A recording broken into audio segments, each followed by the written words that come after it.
Kuna kipengele humu ndani nimeandika kuhusiana na utambulisho kwa muamini, ambapo nimefocus na kitu kimoja kinasema wote waliomwamini Kristo ni wamefanyika kuwa watoto au wana wa Mungu. Nikakielezea kwa upana nini kinamaanisha kuhusiana na kuwa mwana wa Mungu.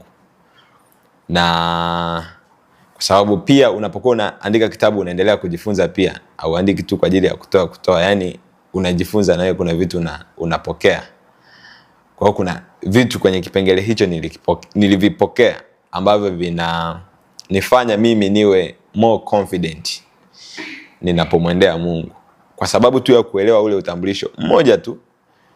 Sasa sio kama nilikuwa siuelewi kabisa, lakini wakati ambapo nilikuwa ninaandika kitabu kuna uelewa ambao uliongezeka kuhusiana na mimi na Mungu, Mungu kama baba, mimi kama mwana, kama ambavyo Yohana 1:12 inasema kuhusiana na sisi ambao tumemwamini Kristo tumefanyika kuwa watoto wa Mungu. Sasa kuna mengi ambayo yapo humu, lakini yalinipa nguvu ya kuwa confident mbele za Mungu.